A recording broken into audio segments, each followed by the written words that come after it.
required. For this I and I aspire, cause he's walking through the King of Kings. Well, are you ready to overcome all evil days? And it's sound that rules and reigns, removing all of the pain. Disobedience, man, has fallen from grace. Over the years, they built the rat race. Politician, the official candidate, causing divisions oh so great. It's time to learn from your past. Look how fast people down fade like grass. Righteous shall remain. Meek possess the earth, come to pass. Walking through the King of Kings. Well, are you ready to overcome all evil days? And it's sound that rules and reigns, removing all the pain. To the bridge, so much dying and suffering, so much misery and struggling. It's time we follow the Master's plan, yeah, and let him take us higher, yeah. Blessed be Yeshua the Messiah, who overcome all evil days, and it's him that rules and reigns. He's removing, he's removing, he's removing. Give it up for Matt Smith on guitar.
Thank you very much.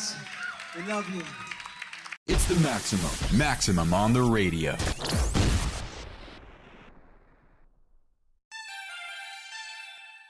It's 10:31. Giants! I say Giants! Blow the shofar!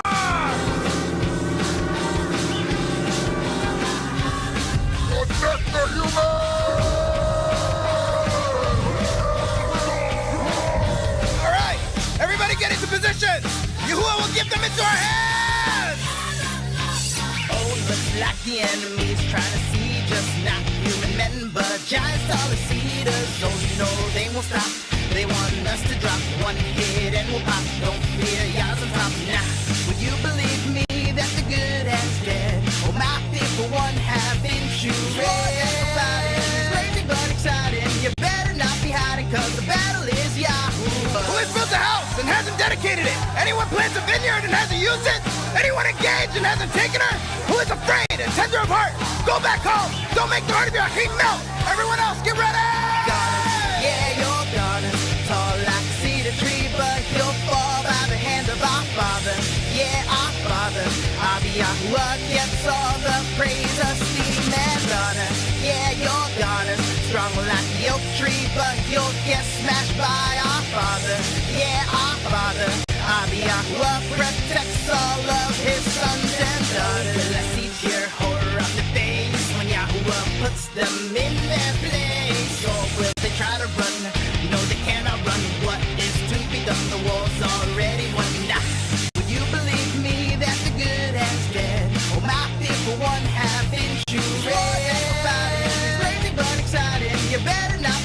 cause the battle is Yahuwah. Achim!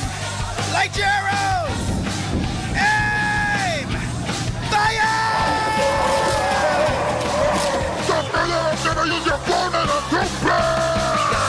Yeah, you're gonna tall like a cedar tree, but you'll fall by the hand of our Father.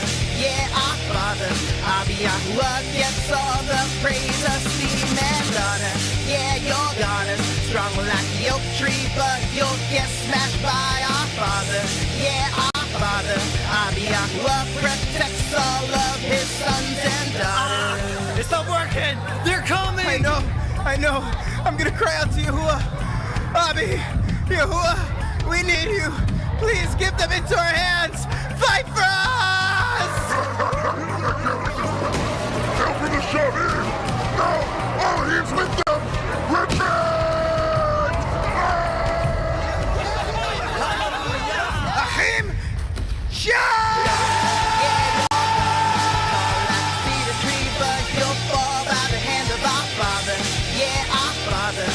Yahuwah gets all the praise, esteem, and honor. Yeah, you're gonna strong like the oak tree, but you'll get smashed by our Father. Yeah, our Father, our Yahuwah protects all of his sons and daughters. Yeah, you're gonna fall like a cedar tree, but you'll fall by the hand of our Father. Yeah, our Father, our Yahuwah gets all the praise, esteem, and honor. Yeah, you're gonna strong like the oak tree, but you'll get smashed by our Father. Yeah, our Father, our Yahuwah protects all of his sons and daughters.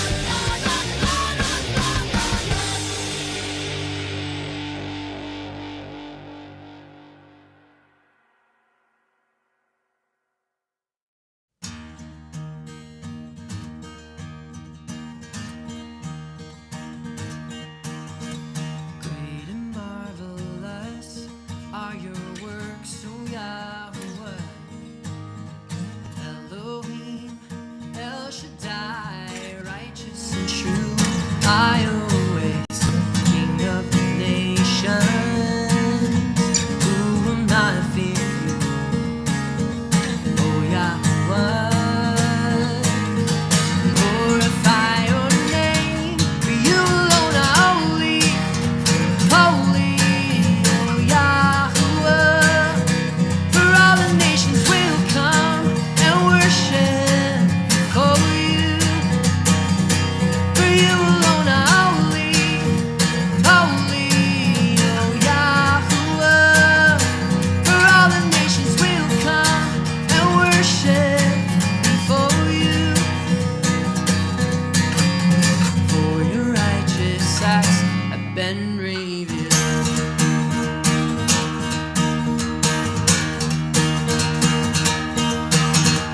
Great and marvelous are your works, O Yahweh. Elohim, El Shaddai, righteous and true. I always, King of the nations, who will not fear you, O Yahweh. And glorify your name, for you alone are holy. Holy, O Yahuwah, for all the nations will come and worship before you. For you alone are holy, holy, O Yahuwah, for all the nations will come and worship before you. For your righteous acts have been revealed.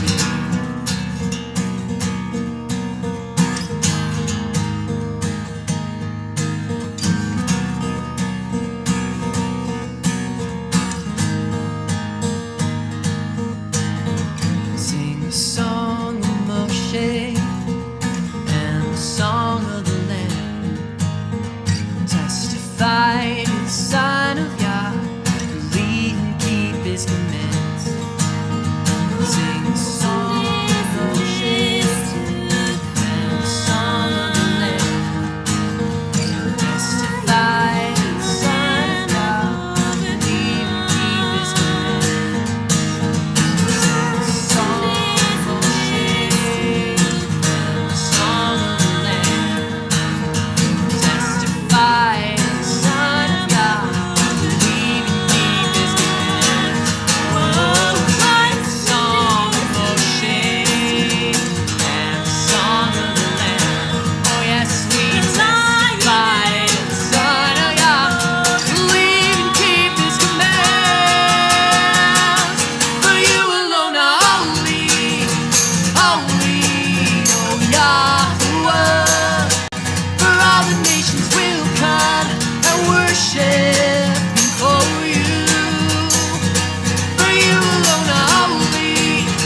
righteous acts have been revealed. For your righteous acts have been revealed. Oh, for your righteous acts have been revealed.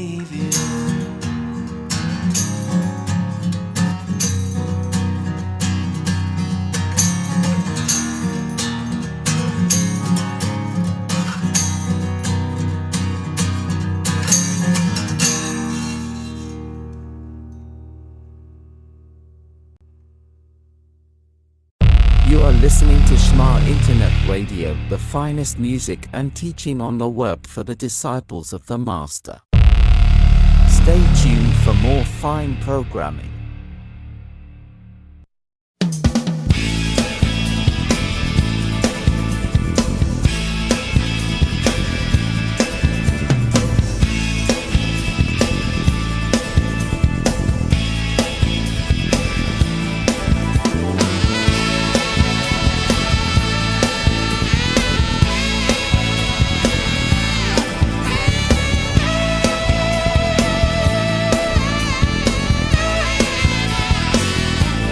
Listen for him. Whether you're deep in the jungles of Africa, listen for him. Whether you're bound in the snows of Antarctica, listen for him. Whether you're stranded in prisons on Patmos, listen for him. When the barbarians are smashing the gates, listen for him. When you hear rumors of wars in the distance, listen for him. He's the keeper of all the keys to the kingdom.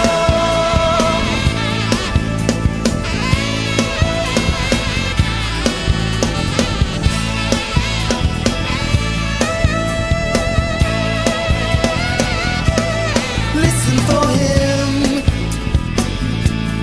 Whether you're breaking the walls of apartheid, listen for him. Whether you're fighting to stop old infanticide, listen for him.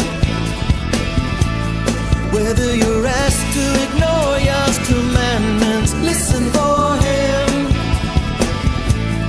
When our kids bring guns to school in their skates, listen for him. When we hear lies from leaders and princes, listen for him. He's the sower of all good seed for the kingdom.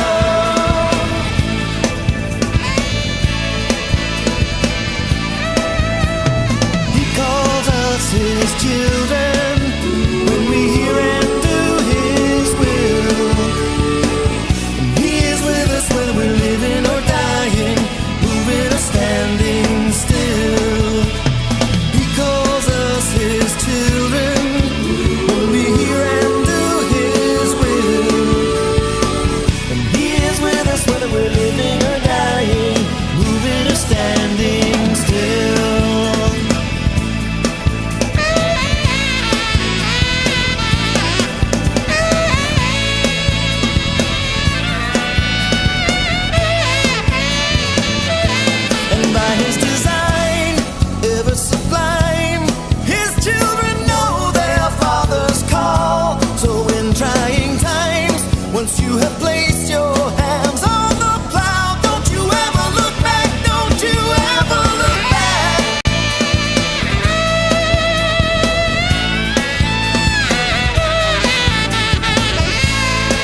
It's 10:45. Raise it up, please. Music.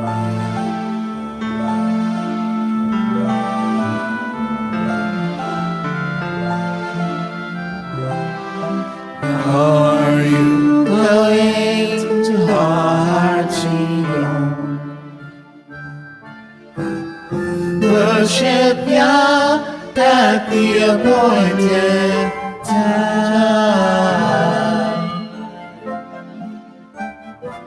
Seek the one who walks with them. Then he'll be our brother of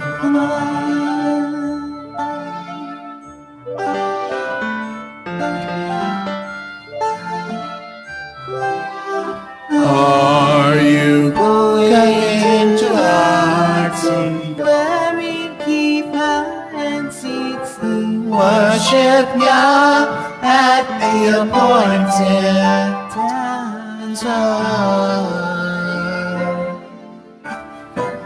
Seek the one who lives inside you.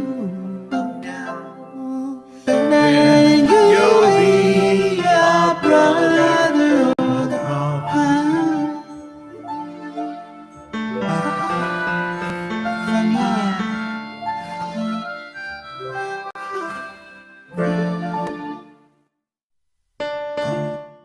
More music, more attitude.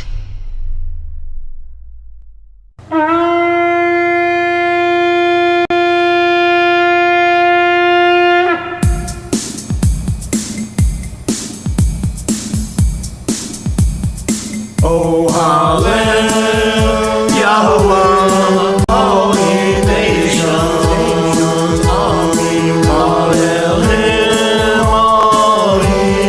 all ye people, Amen. Mizrachamim is great Torah.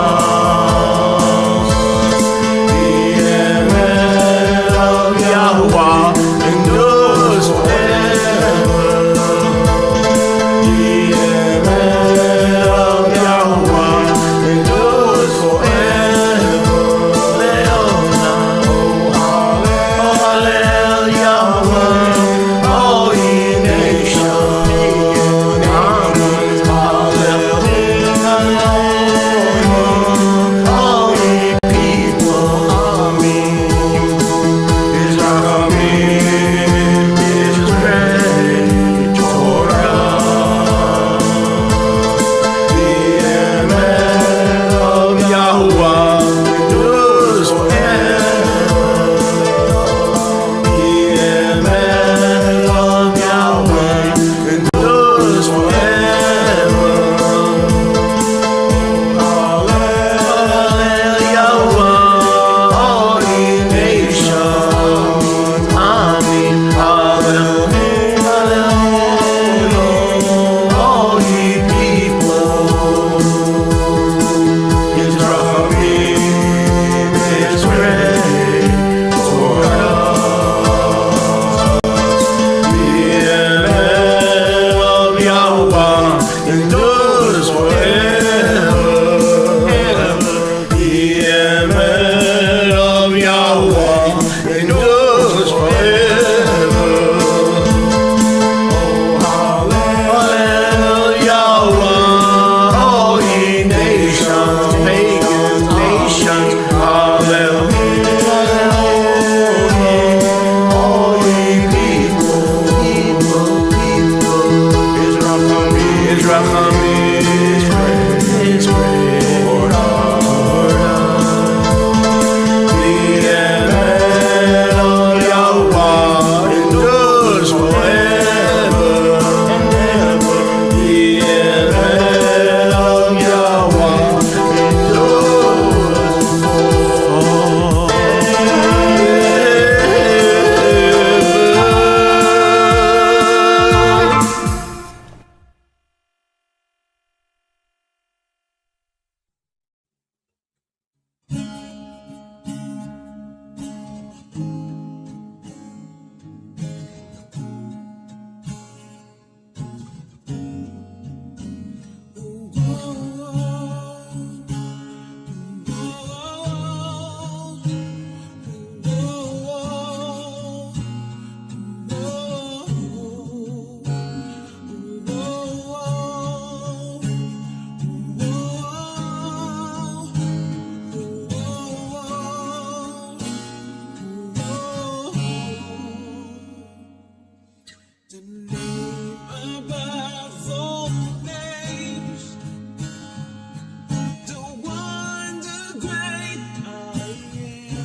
name.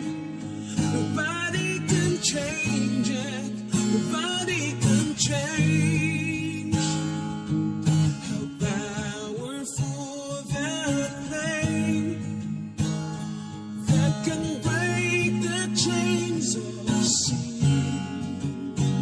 Let everything that hath breath shout hallelujah. His name is Yahushua.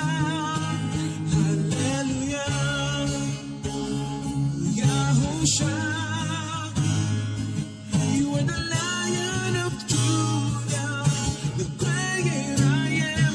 We'll shout your name, and we will proclaim the name above all names. How mighty is that name? How powerful that name that can break the chains of sin. Let everything that hath breath shout hallelujah. His name is Yahushua. Hallelujah. Oh Yahushua, you are the Lion of Judah, the great I am. We'll shout your name, and we will proclaim the name above all names. How mighty is that name? The name above all names. How mighty is that name? The name above all names. How mighty is that name? Hallelujah.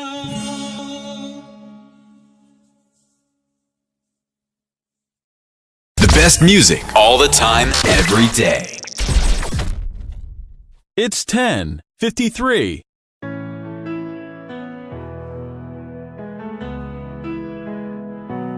In the stillness of the wilderness, a flame begins to rise.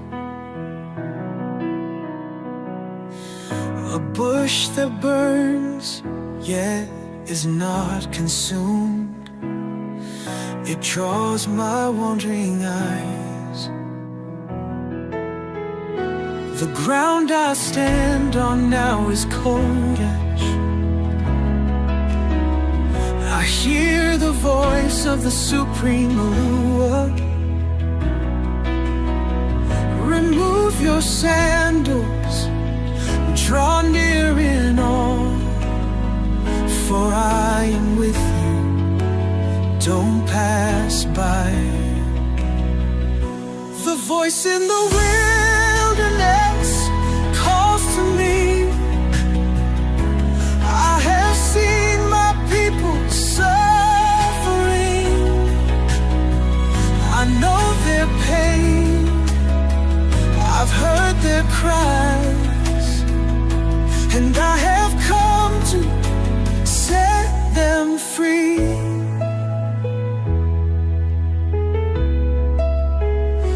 The supreme allure of Abraham speaks my name with a purpose clear and strong. Go deliver, bring my children home to the land where they belong. The fire burns but does not consume, a sign of love that won't let go. You are my chosen, I am with you through every trial. You'll undergo. The voice in the wilderness calls to me. I have seen my people suffering. I know their pain, I've heard their cry, and I have come to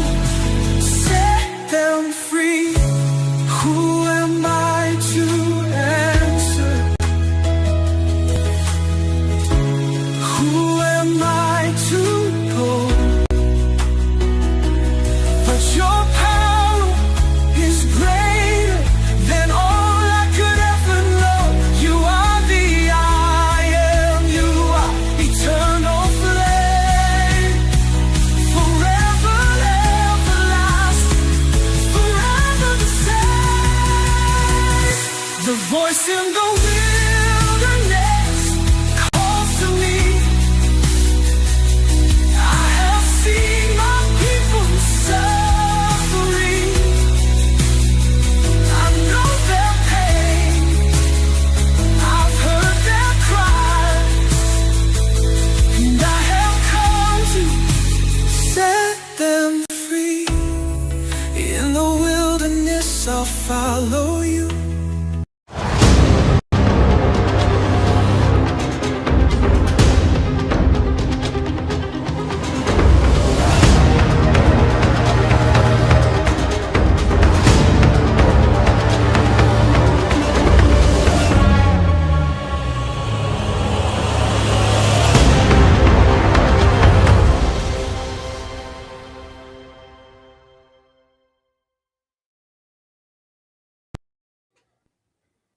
Shalom, shalom.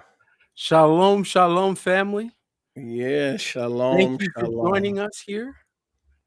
Yes. I am here with Apostle Sholiak Konakowski, who is he is celebrating the success of the beautiful radio program and system that he's got running here at Shema. Yati. And I got to tell you, the Shema radio program, man, I saw that latest post about the reach, and that got me excited. Good job. That's pretty amazing. 25,000 listeners. We are celebrating with you, my friend. Well, I hope 24,000 of those are in Arizona. Would be nice, huh? Wouldn't that be nice? Yeah. 24,000 people listening in Arizona to the kind of music that Shema you guys Internet, are putting it out Internet there. radio. Yeah. Wake you up music. Huh? Wake you up music. Yeah. How does my mic sound? Your mic sounds great. You got a new mic. I did, and it's intimidating me because I don't like stuff in my face. I don't like things in my face, and I don't like people in my face. Well, I don't think anybody likes anybody in their face. Don't take that personally. You're on the screen. I'm talking about generic people. No, it's a fair point. Nobody likes anybody in their face. That's a good thing. I'm going to ask Yoshi how my sound is. Yosh, how's my sound? I'm going to just send him a quick message to make sure. No, it's just I don't know. I'm a little weird that way. Give me a second here. I'm a little weird that way. Anytime something changes, I feel like, ooh, the atmosphere changes. And I don't believe in any of that Eastern, gobbledygook, like. Well, if you're weird, then everybody else is weird with you, because I'm pretty sure all of us react to change, right? And things that disturb our orbit. So, right, like when furniture moves, or I get a new table, I'm like, well, everything's going good. I hope this doesn't change the atmosphere, which is.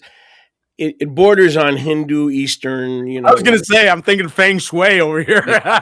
Chakra or yin yang twang, right? The Barco Lounger. We upset right, or like yin and the yang. And so I got this thing here. Don't move the Barco Lounger. And then I got the old red one, which is not intimidating because it's not in my face. So all right. I might be acting weird for like the next 3 episodes. If you see me acting out of character, it's the microphone. People, you don't realize it, but it's true. In fact, I have to upgrade my system. Somebody asked me about that last week. They were concerned about the sound element. Well, it's not actually the mic. It's the system that I have to go through, and I've made it last a lot longer than it probably should have. So it needs to be upgraded, but we'll get there. It's not cheap. But even in this case, you're my hero. Yoshi says my mic sounds pristine. It does sound very good. But I don't know. You're my hero because I've been cheating. I like to cheat a little bit. All under the umbrella of Torah. And I've been reading the fine print on your microphone. Foofy, Fifi, Finey. And I'm like, I'm going to check out that brand. And that's how I got this Finey, Feeny. Super fine. The pristine mic. I told you it's not the mic. It was the computer that was giving me the issues. So Your mic is good. Your mic, Yeah, I can tell. And, I'm not professional like some folks because, like, a professional podcaster doesn't mind having this thing here. But I had to put seat on the microphone just to sanctify this so that chakra or yin yang, That's good. yin yang You would not put play on with my ding dang. The yin yang would stay out of my ding dang. You know what I mean? But anyway, this is how I overcome fear and doubt and unbelief. I make jokes. So when I'm making jokes right now is so that this thing gets out of the way and the ruach is guiding and not this thing. There's no question the Ruach is leading and guiding, and the amount of revelation, the amount of understanding, amazing coming out. Unreal. Aren't you all out there? I'd love to hear from you as well. I'm sure you're all being blessed, but also stretched a bit. How many of you feel a little stretched by some of the things that you've now been given, and that Yahuwah is stretching your legs a little? He's pushing you beyond your normal boundaries to say a little every further, day. a little further. Come on, you can do it. And you're always saying, "I can't take any more. I can't take another." And he's like, "Yeah, you can. Come on." You know what's amazing is the getting back to you with the microphone. And now I'm not going to stay on the microphone, but you're as get happy. You're bubbly at whatever AM it is your time. Okay, and so in addition to you being an inspiration through the microphone, I'm not that bubbly without some bubbly in the morning. What time is you're like 9ish, right? It's 9 now. I've been up a while, but bubbly's a Nine's choice. nine's not too bad, but the point is you're ready. You're usually That's ready. right. That's right. So, I try to be. and I try to be. And around you, by the here way, have it's- helped me with that. around You're here a is big a disaster. inspiration. Well, thank you. Around here is a disaster. I can't tell you what's going on around here. I got people sleeping till all hours of the day. Don't get me started. So, but you're a testimony in that regard too, because you're up and ready to go, and the audience can't tell that you're half asleep because you're they can't tell. So you're not faking it. No, I'm not half asleep. We're not fake. I'm very much but awake. You're Very doing much. you're doing good at doing what you're doing. Okay, so I was talking to you stage back and or backstage, whatever coast you're from, and I thought about growth. What the heaven is growth? Because the church defines growth one way, right? Right. Very good. The world defines growth in eso. Okay. Right. Jews define growth with how much bagels they have in the freezer. Great. So everybody, or Italians define growth on how big your waistline is getting with ravioli and Right. spaghetti. So everybody's got a different definition of growth. Sure do. And I think, to be honest with you, Apostle Peter, methinks that very few, because of all the versions of growth, that very few really understand what growth is. So great point. What do you think about spiritual growth, kingdom growth? How should we how should we see that? What's the proper perspective? Well, it's interesting you should bring that up. We're in the midst of a series on Shabbat. Those of you that are not connected, get connected. We're in the midst of a series called "The Kingdom is Within You." Excellent. And so when you're talking about the topic of growth, the question is where?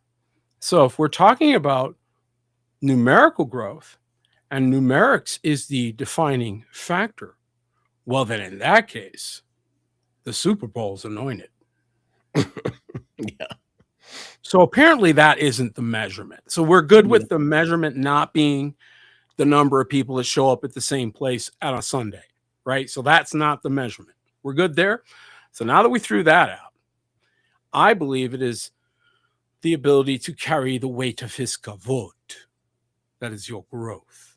Now that's just my opinion. Woo! However, That's deep. I believe that your growth does not happen on the outside.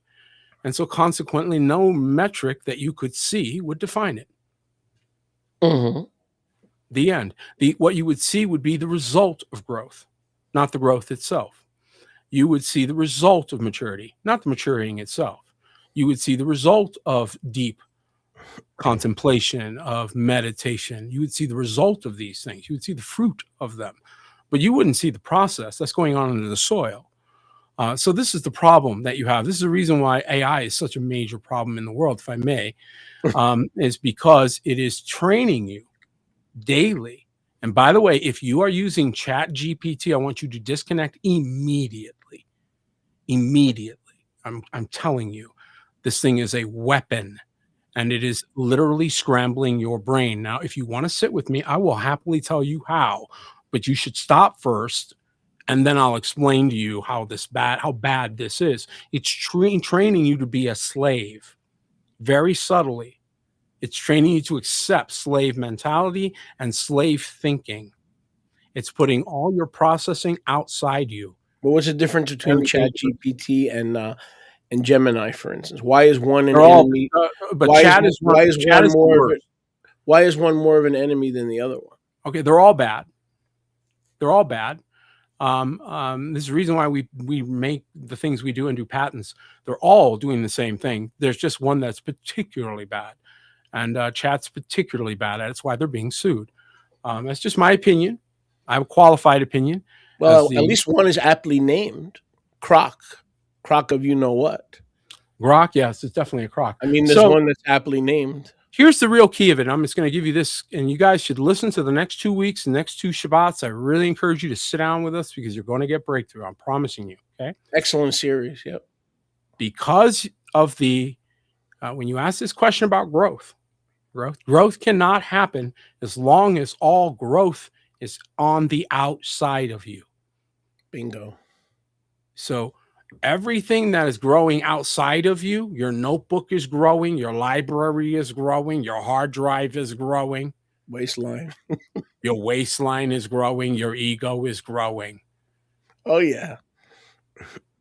You're getting a big head. Peter, stop talking about me that way.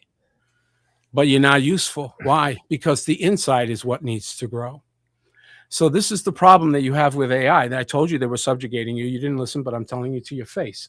So because they teach you to ask external questions, there's low cognition. Because there's low cognition, there's low character development. Because there's low character development, all that's left to you is compliance or defiance. That's how you know you're still eating from the tree of the knowledge of good and evil. The only thing you understand is comply or defy. That's it. External behavior modifiers, you need externals to control you. Okay, you need something to tell you whether you're going the right way or the wrong way. There's no calculation going on there. There's no performance. You become a reactive relationship or a slave. That is not what he is building. There's He's no room calling for the ruach. sons. He's calling sons. What's happening with sons? Sons are different. They sit by the tree, planted by the rivers of water, whose leaf does not wither, and everything they do prospers. Why? Because they're Psalm 1, verse 1 through 3 compliant mind. They meditate on his Torah day and night. But there's 3 things they also do not do. Baruch is the man that walketh not in the counsel or the thought processes of the ungodly, nor stands in the way of sinners. So people bent on sin, get out of their way. I'll say it again. People bent on sin, get out of their way. Main. Yep. Okay. Nor stands in the way of the sinner, nor sits in the seat of the scornful. So don't spend any time at a table that's being disrespectful. Okay. That's not acceptable in the kingdom. We don't do that. It wars against your anointing, your barakah, your blessing. So these are 3 things that you'll find in almost every house, constantly operating to break the barakah. The wise man disconnects from those things. And what does he do? He is not on the outside looking at anything. He doesn't care about the outside. He's caring about the inside. Watch this. He has an internal thing. So instead of saying, what can I do for you? He goes, what can I do for Moshe? Right? Why does that change it? Because I'm not putting the burden on him. I'm asking Peter. When you ask Peter, something different happens. Okay? Now it goes inside.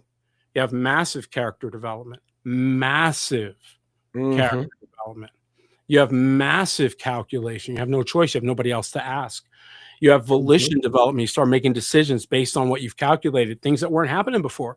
You left that all outside. But now it's come inside because the Ruach is asking you to talk and asking you questions and saying, come on over here, let's have a chat, because you're talking inside and you're getting correction. Guess what's happening inside you? You are growing. Yeah.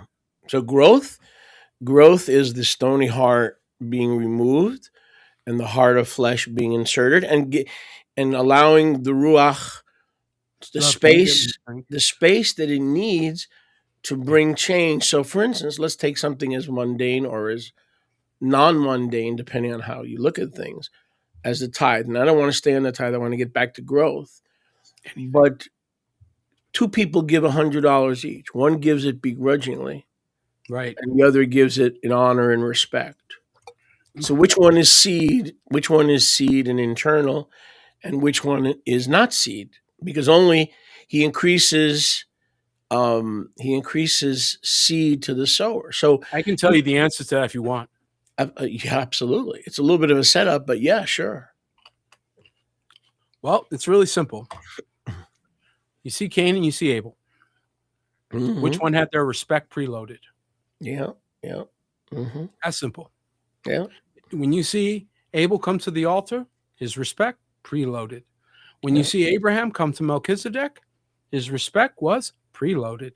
Yeah. He didn't make up his mind while he's standing there. What do I do? He wasn't thinking as he walked, whoa, how do I act? That's right. This was already preloaded inside of him. Yeah. Okay. So that meant that he walked in already in a certain mindset, because it had happened on the inside of him. Go ahead. Whereas Cain, by contrast, see the contrast here? This one didn't even give the time of day to meditating on what he was doing and needed an external voice to correct him, which left him in a place of only compliance and defiance, which I just told you is a slave mentality. Yes. So because he could not internalize or receive the circumcision of heart that Abel had received. Okay, so those of you looking for it down the road, no, it was right there. A circumcision of heart happened right there, and Abel was a circumcised heart. How do I know? Mashiach calls him righteous.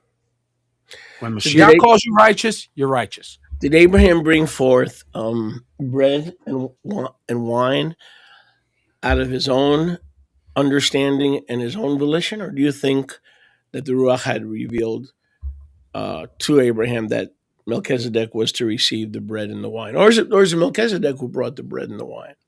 Melchizedek. I got to review that. Yeah, I think it was Melchizedek brought the bread and the wine. But here's the point. There you go. Yeah. But if Abraham was not predisposed to honor Yahuwah, what could you give him that would have made him? Right. And if they weren't predisposed to honor Yahuwah, anything you tell them to do at that point is not authentic. Right. So it must come from the inside to be authentic. Would we all agree that someone who gets told, hey, tell her you love her, is different than the man who says, man, I just love you, right? Who's coming out of his heart, comes out of the depth of him, out of the abundance of his heart, the mouth is speaking. So when somebody says, when they don't have anything, that means there's nothing in there, right? So why do we need preloaded? What's preloaded come from? Well, I'll tell you where it comes from. Thanks for asking. It comes from Psalm 1. It comes from Psalm 1, verses 1 through 3. When you're meditating on the Torah, why do you think Abel ended up at the altar? Abel didn't end up at the altar because he just decided on a whim that he should just go to an altar one day and have a nice day. Abel did not arrive at the right place to do the right ritual on the right time in the right location. That was not accidental. So Abel is already doing before it's even written. So he's doing in the Ruach before we have Psalm 1 written. So Psalm 1 confirms what Abel was doing. It was in his heart, yeah. It was in his heart to honor Yahuwah, and he had meditated on it day and night so that when the time came to do it, he did it right. It reflected the amount of time, pay attention here, it was a reflection of the amount of time he had spent preloading respect. He did not wait until he was at the fork in the road to make a decision then what he should do, which is what Cain was doing.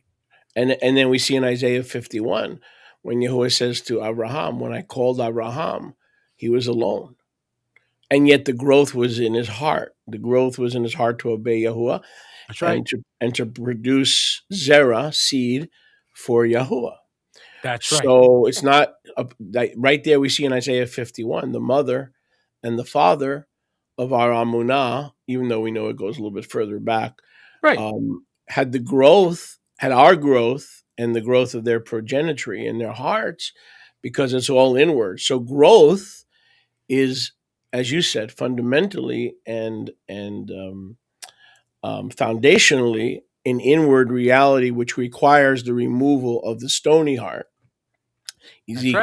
Ezekiel 36, and the impartation of a fleshly heart, not a fleshly carnal heart, but a fleshly pliable heart.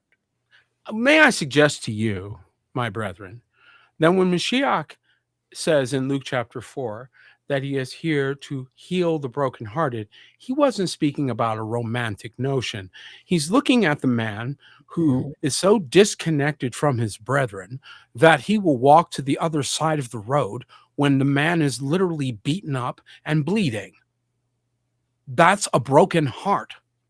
Something's wrong with you. Yep. If you can walk by your brother and he's clearly in distress, you have a broken heart. That's what he meant. And a broken heart has a very difficult time growing. So growth. So getting back to growth. Mm-hmm. So church growth, congregational growth is, as you well know, is usually a numbers game. That's really what it is, and it's a brownie point system. It's a chalkboard where everybody gets a Roman numeral, 14, 15 souls, 74 baptisms, 95 mission trips. I mean, this is all stuff we came out of. That's Revelation 18:4 stuff. It's a trap. The people that are in the camp of the righteous and Nasarim Yasra'al, you are counted worthy of double honor for, number one, obeying the call to come out and exchanging carnal growth for real growth. Right now, everybody that's submitted to a good house, a solid house, like your house, like my house, they are growing exponentially in the Ruach in 6 corners in 100,000 different ways that we don't even have the mind, unless we have the mind of Yahusha, to actually identify how we're growing. Patience, love, tolerance, mercy, all the 9 gifts of the Ruach, plus that, and then some, So growth, and I, as leaders, I want to address the leaders like I did yesterday, especially leaders. My goodness. I think I told you the story once, Apostle Peter, of a fellow in Ocala, Florida. And I was looking for a job to have a paid position as a paid religious professional, because in those days I had children and babies, and I couldn't pay my bills. Right? I think I told you this story. So he had just lost his wife. He was heartbroken. He was crying in the office. He says, "I lost my wife. My child is gone," or whatever. He says, "All I have left is this. This is my baby. You have to understand something, Moshe." He goes, "You teach better than me. You probably have a closer walk with the Messiah than I do, but I can't give you my baby. I can't give you my baby. This is my baby. And now I'm willing to hire your wife as like a secretary, but he found me intimidating." Okay.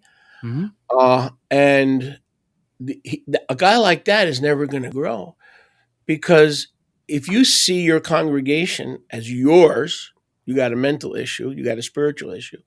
Number one, it's not yours. You're a caretaker. It's his. Okay. And number two, if that's replaced your first love is supposed to be Hadon Yahushua HaMashiach and him alone. So you're out of balance. You have a codependent relationship with your supposed wife, which is your congregation. Excuse me. The congregation is Yahusha's wife. That's not your wife, honey child. That's Yahusha's wife, right?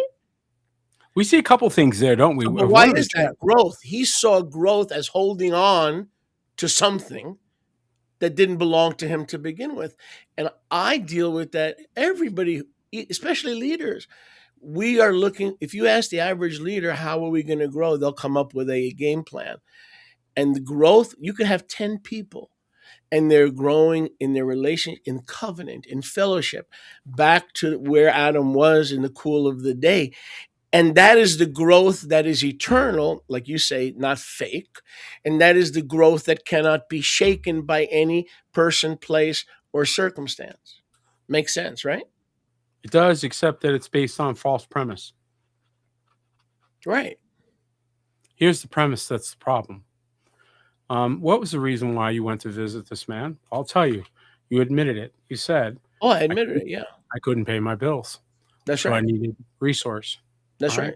I shouldn't have been there in the first place. Shouldn't have. But you learned that through the process. So you're just telling us how you learned what you learned. But so good on you for being honest about the process you went through to where you are now, because it does matter.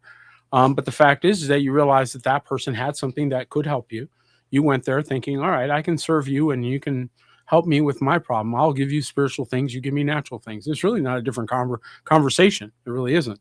So it's pretty much the same conversation that you would have with a congregation, except you're having it with one man. The problem with that, of course, is the fact that he thinks he's a gatekeeper. And so as a result of that, you walked away realizing, well, your gift, which was superior and could have benefited those people, was rejected because he saw the people as his source. So let's be blunt. He saw the people as his source. And as a result of him seeing the people as his source, he treated them accordingly. Now, here's the facts, or here's the reality. One man with Yahuwah is a majority. So those who believe this nonsense kowtow and cater to crowds and to those who themselves need leadership. You can't lead people who are deciding your employment. Okay, so if they hired you, they can fire you. You should sit down then. You should sit down, because Yahuwah anoints his people. And whom man anoints and man appoints, man must empower. But whom Yahuwah anoints and whom Yahuwah appoints, Yahuwah will empower. And I can tell you, personal experience, that Yahuwah doesn't need anyone else but you to produce any amount of resource you need. So if you need $1 million, you don't need to go and say, I need 5,000 people, because you've sat up and calculated and you fell for Satan's trick, which is exactly what David fell for, numbering the people. So you're doing the same thing and you're going to have the same judgment. Hello, he doesn't change. But when you realize that he's your source, I just wrote a patent worth $4 billion just yesterday. $4 billion. I'm not bragging. I'm bragging on Yahuwah, because I'm telling you that he gives you the witty inventions. So what are you looking for people to give that for? Well, they're broke. What are they going to give you? Okay. You're looking in the wrong direction. And because of that, you're going to stay broke. You're supposed to be a leader. Well, lead then. Lead Psalm 1. Lead them and show them what Psalm 1 looks like. Show them what it looks like when a man meditates before Yahuwah. I've learned the hard way, Peter. You sure have, Apostle Peter, that growth is not in popularity, numbers. Growth is in fidelity, veracity, balance, endurance. He that endures to the end shall be saved. He that does not endure to the end of their life, their last breath, may have numbers in every area of life: money, wives, houses, cars, bunch of immaterial nonsense, a bunch of stuff. And like they used to teach us in the Koiki, I've never seen what is it? I've never seen a U-Haul following or a Penske following a hoist. Come on. Even William Randolph Hearst didn't have anything following his hoist. Remember William Randolph Hearst, the publisher of the San Francisco Chronicle and the big publisher? He didn't take anything with him. So we came naked into this world, we leave. So all growth is getting it to Peter Martinez terms, all growth is fake, except it's inward from a circumcised heart, a fleshly heart that the Father gives you, and it lasts. Whatever, soon all will be past. Whatever is done for Messiah will last. Sound familiar? Let's say that again. Soon all will be past. All your cookie business, your cake business, your selling shoes, whatever it is, job. Watch this. How's this for a sobering drink on a Monday morning? All those babies and grandchildren that you adore and that you shower with love and affection and go out of your way to spoil them, they're going to die one day. They're going to die one day, just like you. Soon all will be past, but only what is done for Messiah will last. When we begin with that, now growth can take place for the rest of your life because you're making the right choices and the right priorities, making sure that what you do has everlasting implications. You follow what I'm saying? I do. And every person listening to this broadcast or any broadcast that we do are doing so because there were people in previous centuries who thought beyond their own lifetimes, who understood the lesson of legacy, who understood the importance of moving and operating in multiple lifetimes, despite the present time you're in. And they put things in jars that we now discovered. They put things away that we needed. And it was because they had a forethought and a foresight to live beyond their time. Right. And those are the wise. They were kadosh. Yes, those are kadosh jars. They were kadosh jars. They weren't mason jars or Freemason jars. That's right. They were kadosh. That's right. And we talk a lot about mercy, right? And my brother mentioned mercy, and Yahuwah is Yahuwah of mercy. He is. But let us remember something, and let us be clear about it. Mercy triumphs over judgment. May I point out that if you extend mercy before judgment, it is not mercy, it is compromise. One more time.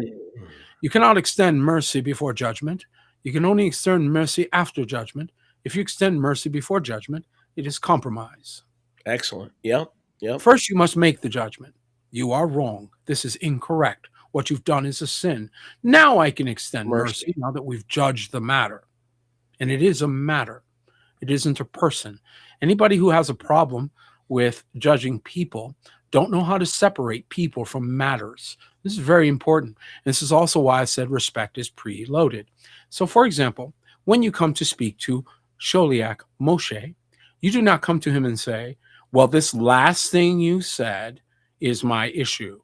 That's the wrong place to start. Liar, pants on fire. What you start with is, you a liar. 40 years of this, 30 years of that. You've done this well. You've done this well. I respect this. I honor you for that. By the time you get done with your preloaded list of respect and then bring your issue, he is in a totally different posture, isn't he? Correct. Why? You put him at ease. You moved him. How did you move him? Your preloaded respect. When Melchizedek saw Abraham's preloaded respect, he responded accordingly. He brought out the bread and the wine. Yeah, she sure did, because he knew Abraham was waiting for him. Whereas those who are entitled, they don't understand that must be done ahead of time. So mercy never comes before judgment. Never. Always after. And Exhibit A is Golgotha. Yes. Correct. Yahusha was judged. Yahuwah had to pull the blinds. It was so painful for him to sacrifice his own son. But Yahuwah was judged in our place. Now we can proceed for our seed, and our children's seed, as many as Yahuwah our Elohayim shall call, all those who are far off. We rejoice in the mercy, but first came the judgment. So the perfect example of what you're saying is Adon Yahusha himself. That's right. And it begins there, by the way. So most people's real problem isn't with a leader or with a husband or a boss at their job, or their real problem is with Yahuwah, because they don't like some of the things he said in the scripture, and they finally read something they didn't like. Yeah. And it sticks in the craw, right? It's a miracle. It's a miracle Yahuwah put me into the ministry, Peter, because I was no good. Even when I was saved, I was no good, because when I had jobs which I hated. Oh, jackass of a boss at A, B, C, and D. I hated secular work because I had a love for the ministry and had a love for the calling, but I was a thief. It's a miracle that he forgave me all those things because instead of doing my job, I would sit in the telemarketing booth and read my scriptures. And Yahuwah was not happy. Well, what do you mean? You're reading his scriptures. Yeah, but you're stealing time from your boss, and your boss has his own blood, sweat, and tear issues. And I didn't, so it was a miracle that Yahuwah gave me all that mercy, but mercy followed judgment. It didn't precede judgment. And so I thank Yahuwah every day that I'm one of his spokespeople, cutting edge spokespeople. That's true, but he didn't have to. So this is all growth, just the realization of what I was doing, even under a saved umbrella, right? I was doing all these things under the realization is the growth that 20, 40, 50 people sitting in my house can never bring me. Well, this is the issue. And again, where does this really come from? Well, it comes from an offense that we don't really want to say, because we know we can't be offended at Yahuwah. If we say we're offended at Yahuwah, then we look like an idiot, right? So instead, we get offended with the people that are promoting his word or saying the same thing, because now we can have the argument with them. Right? As opposed to have an argument with him, because you can't have an argument with him. I don't have an anger issue because I'm afraid of God, but I hate you and I love you, brother, but I hate the way, and I hate because we're afraid that we're not allowed to be. Come from? It's a lack of submission. So that's another area of growth. We're not allowed to be angry at Yahuwah. Says who? Excuse me. Be angry and sin not. That's what he said. So don't. That's right. Sin. We could be angry at Yahuwah, but don't accuse him falsely, because Yahuwah made us in his image. And even the mention of being angry at Yahuwah, right now people are listening going, what are you talking about? Well, I'm going to tell you what I'm talking about. People are not happy about some of the things he said and some of the things he stated, which are true and facts. Why does he state them? He states them because they're true. Yes. Okay. And so then you have to have a problem with that. And you go, I don't like the way that sounded. I don't like what he said there. Like the word submission, right? A lot of people bristle. Thinking, submission. What does that mean? It just means we're all on the same team. Now, when you watch a football game, everybody, all right, because I know 80 billion of you watch football, so whatever. Okay, so you watch the football game, whatever. You enjoy yourselves. I don't care. So you get in a huddle, and what happens? Now it's different. Now the guy's listening to his headphones and he's hearing the play from upstairs and all that, right? But then the quarterback gets in the huddle. I'm talking old fashioned. I don't care about the 2026 version. I'm talking the old fashioned original football. Okay. Quarterback gets in the huddle, says, all right, guys, here's what we're going to do. We're going to run and then he tells you the play. We're going to run a double hat back, flat on the flat or blah, blah, blah. And we're going to do 3 on the whatever. Everybody's like, oh yeah, we practiced this. We know this play. We know this. They don't know it, but we know the play. All right. Ready, break. Right. And everybody fans out to their particular positions. And you know the play. The other team doesn't. And you execute. You win the game. Right. Or you score the touchdown or make the play successful, whatever. High fives, all that. Where's that come from? Where'd all that come from? Did you guys just make it up like right there? Well, if you're playing backyard football, maybe. And how's that usually work out? Not as good, right? But when you're doing it professionally, when you're taking it seriously, when you are prepping, when you are part of a team, you are in a mission, and that mission is to win the game. And you, right tackle, are submission. You, quarterback, are submission. You, running back, are submission. You, wide receiver, are submission. Yes. All of you are submission. All of you. All of you. The owner's got the mission. He wants the trophy. You guys are all submission. All of you. And then you go, well, that's true. And now let's take it to your job. One more minute, brother, and then you can have it. Take it to your job, right? You're just saying, okay. Take it to your job. You got a business owner. You got a company president, right? He's the one with the mission. He's the one with a vision. He's the one that's employing you. You are sub that mission.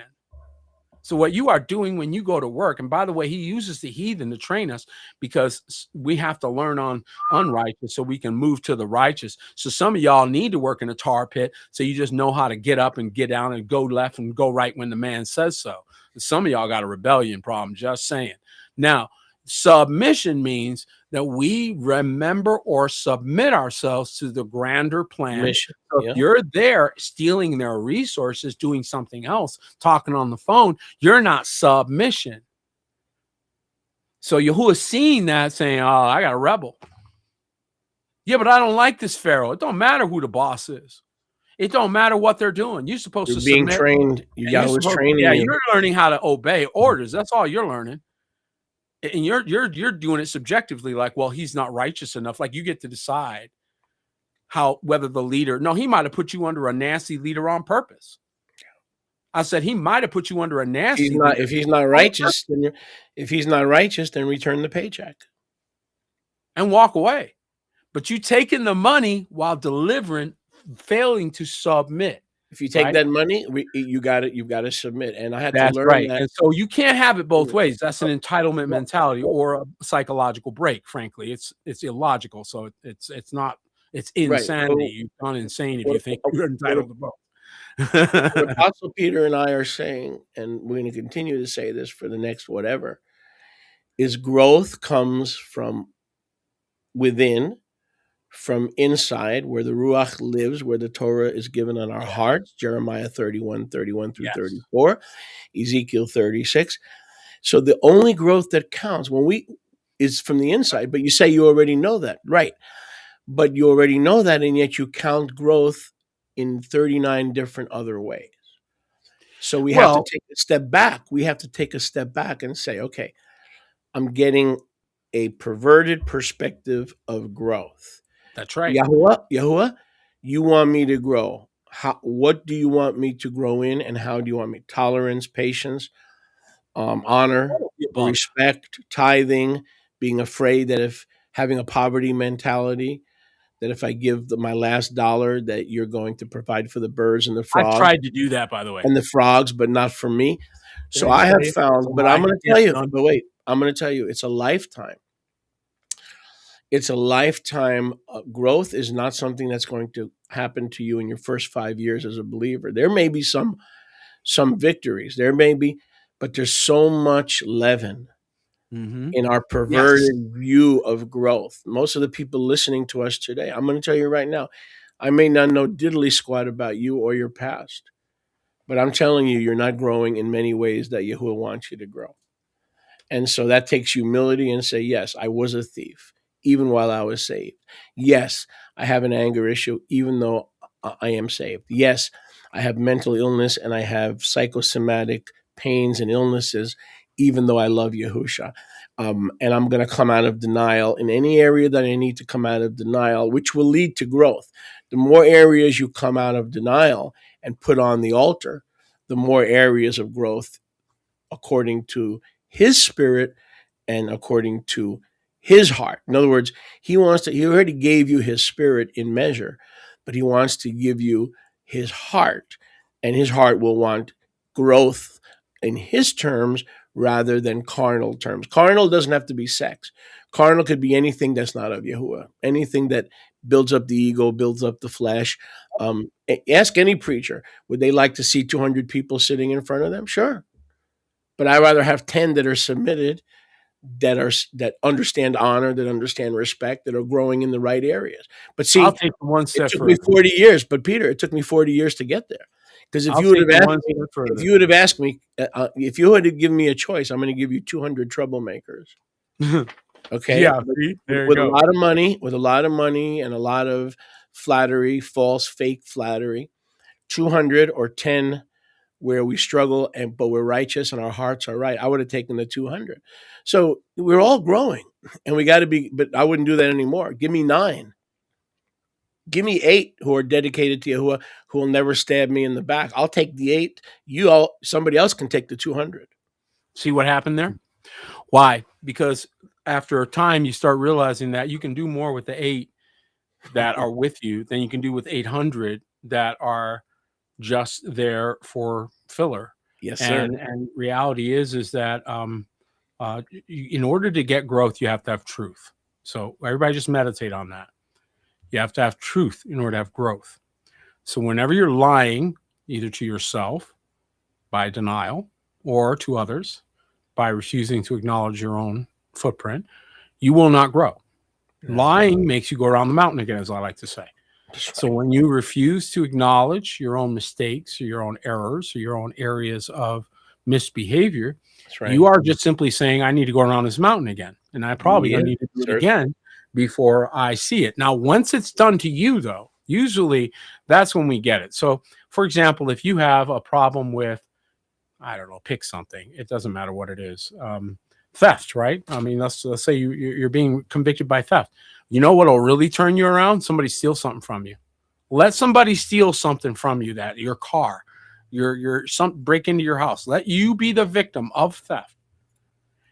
And the minute you become the victim of theft, that violation of a feeling, the sense of absolute powerlessness, the rape that it feels like, you will never, ever need anyone to explain to you again why stealing is so wicked. You will know why it's wicked, right? So why you now have an experience, you've had a growth in that area on the inside.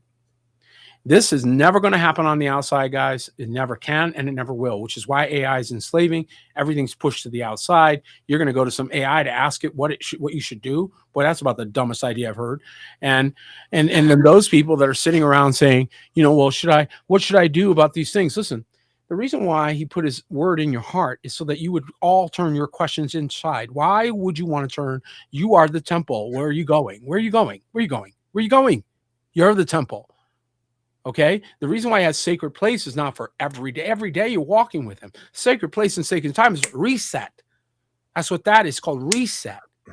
So when you come to the 3 times a year, or you go to the place that he ordains his name and you bring the tithe, those are all resets. But your day-to-day walk, you're supposed to be constantly communicating with him. Now, somebody said, can I go to other people? It's a great question. Thanks for asking. There's a gift in the Ruach called the word of knowledge. And there's a gift of the word of wisdom and the word of knowledge. If you sit with Sholiak and I, we will go off on a rabbit trail. And you'll say, and somebody sitting in the audience may go, what in the world is this kooky guy going off on this rabbit trail for, right? Why is he bringing up this seemingly ancillary point that really doesn't have anything to do with what we were just talking about? But you do it all the time. You want to know why? That's called a word of knowledge. He's being taken by the Ruach to get somebody who straggled. And that's for one person. The rest of you just endured it for one person who needed that word, and it confirmed something they were praying about that nobody knew. And it was in the quiet. And all of a sudden, it'll come out of my mouth or come out of the mouth of the Sholiak, and you'll go, and you heard from Yahuwah right there. So we are not directing you because we are oblivious to what that even means to you. So we're not involved. That's the best way for it to happen, because we're not directly, right, Sholiak? We're not trying to tell you what to do. We're just speaking what came to our heart. And it just happens to be, coincidentally, a divine coinkydink. It just happens to be what you and your wife were talking about in the car 15 minutes ago. But if somebody's saying, can growth come from the outside? Okay, by asking other people or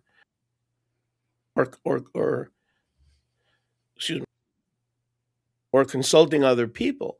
The answer is absolutely. But this is a very, very important point. So I want everybody to pay attention. This is a very, very important point. You can go outside of your heart and outside of the word that's in your heart on occasion, but only when hearts are knit together. In other words, if you go to Peter and you go to me, you're going to basically, in 9 out of 10 cases, hear the same counsel. Pretty much. Okay? So you could waste your time if you'd like, or get a second opinion.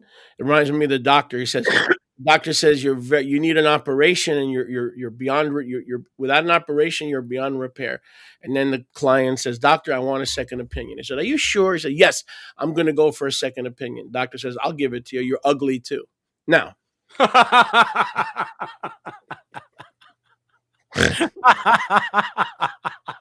That was good. I have to give you that one. That was pretty good. Okay. So when people said, "Can I ask Sally? Can I ask a Penelope Pit Stop? Can I ask the wacky racers on TV?" No. But when you're seeking the growth in your life, in spiritual growth, spiritual maturity, spiritual refinement, you can go to hearts, Amos 3:3, that are already knit together forever. I believe, I'm going to agree with Mindy in this case, that you and I are knit together forever. Whatever bumps we may create or we may run into, or the people want, bumps they put in our path so that we can, right? Where our hearts are knit. So you can test us on this if you want. You can go to Apostle Peter, ask him a question, then go to me, same spirit, same calling, same office, and you're probably going to get the same answer. So you can get a second or third witness when it comes to an area of growth. Now, when it comes to a business decision, should I buy a truck? I'm a trucker. Should I keep renting or should I buy a truck? He and I may give you a different opinion, but when it comes to the things of the spirit, I'll guarantee you we give you the same. We'll give you more or less give you the same answer. That's very well said. Very well said. Now, if you go to Peter and say, should I open a retail shop? He may know your situation better and say, no, because you'll be married to the store. I may say, no, if it's just for a season or if it helps put your children through college. So, when it comes to the spirit, to growth, right? Those hearts are knit together. So if you want to get a second or a third opinion based on kingdom growth and no violations of Torah principles, make sure the second, third, and fourth outer person have their hearts knit together. You can't go to Jesse Duplantis or to Benny Hinn and then go to Peter Martinez and expect the same answer regarding your growth. Because what's at issue is your growth, right? Your spiritual growth and maturity. So that is a problem that you created. So whatever answer you get, you deserve to be confused, because what fellowship does the cup of Yahuwah have with the cup and the table of Baal? There's no fellowship. And there you have it. Advice unrequested is advice unreceived. Why is that? Because until we change posture, and I just said something you haven't thought about, maybe you guys never heard that before. I kind of made it up, but it's true. Think about it. Advice unrequested is advice unreceived. They have to tune into a channel to get value from it. They've got to come to a meeting to get value from it. They got to read the book. They've got to at least give time to a thing in order for it to have value, right? So if it's unrequested or unprovisioned, if it's not given space, it will do nothing. And the same is true about any advice that you do receive, even on a broadcast, because it's still external to you until one thing happens. You internalize it. You have to do that. We can't internalize it. So we can tell you about it. We can explain it to you. We can share what internalization happened for us, right? So why are we saying the same things? Because we ate the same scriptures at the same speed. By the way, you notice we slow things down, make you guys look at words that you didn't think about, and then it starts changing the whole thing. Same exact process, a little different style, but it's the same thing. And so why? Because the gift forces truth to bring change.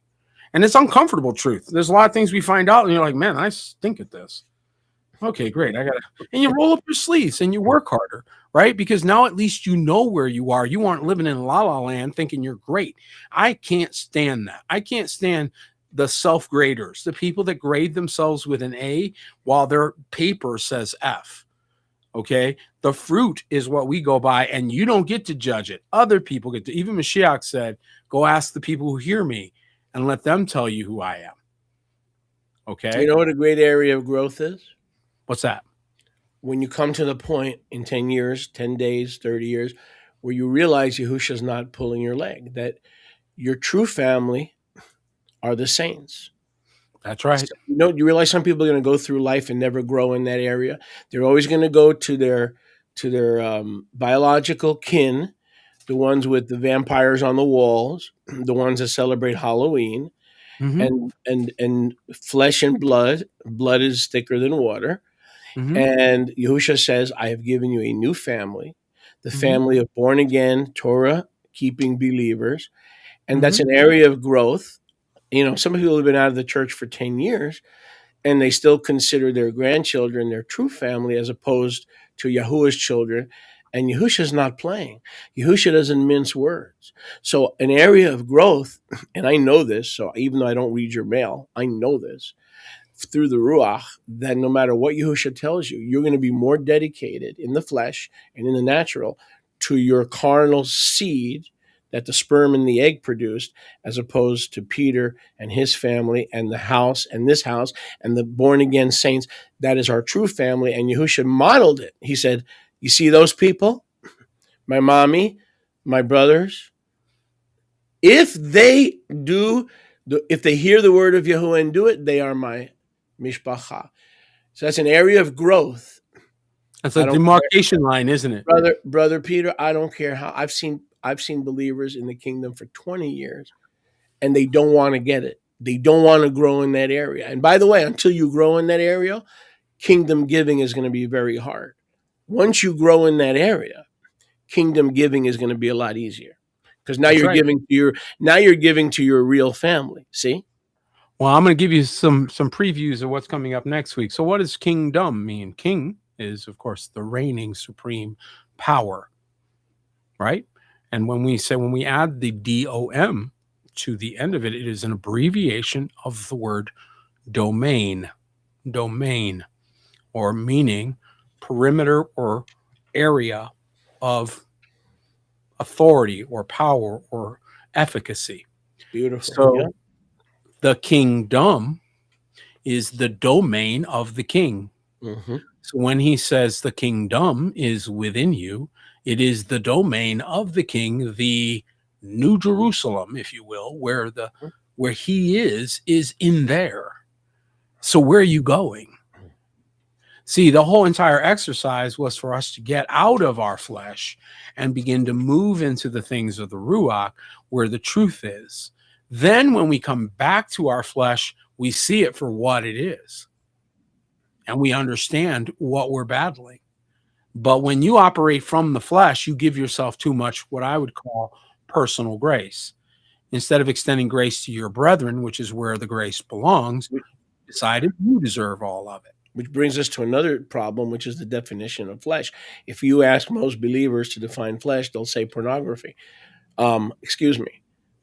Before there ever was something called pornography, there was the works of the flesh. So that's another topic for another time. That's right. And look at the works of the flesh. Look at the things. What did Yahuwah say? It's better to have a corner of a rooftop than to live in a large house with someone who is contentious. What does that mean? This versus cooperative. We're submitted, part of the same team. If you go in the huddle and the quarterback says, all right, we're going to run a right flank, and somebody goes, oh, man, that stupid play again. Yeah. What did you just say? Oh, nothing. No. You my wide receiver. Then comes the whistle, delay of game. Yeah, I'm gonna go ahead and call timeout. I'm gonna go out, and guess what's gonna happen? Coach's gonna pull you out of the game. Yellow flag, delay of game. Too much talking, not enough playing. Right. Yeah, right. You're on here arguing about what you think should be happening. I'm the quarterback. It's my role to give you the play. That's my job. And now you butt hurt. I'm just calling it what it is. You're mad because you don't like the play. Can I give you another? Can I give you another definition of kingdom? What's that? I like yours. Kingdom over and domain, and the king over his domain. But this is the Queens New York version. King over your dumb. Yeah. Give me all your dumb, and I'll be king over all your dumb. Not to mention your dung. Right? Yeah. Well, we're moving out of dumb, right? So I want to be king over all that is dumb in your life. Here's another way to put it. You're moving out of the dog's territory. So the more you move into the things of the Ruach, when weren't there dogs outside? Just to answer that question. When weren't there? They're always, where'd the snake come from that came to the garden? Where'd he come from? Happyville. Okay, there are always dogs outside.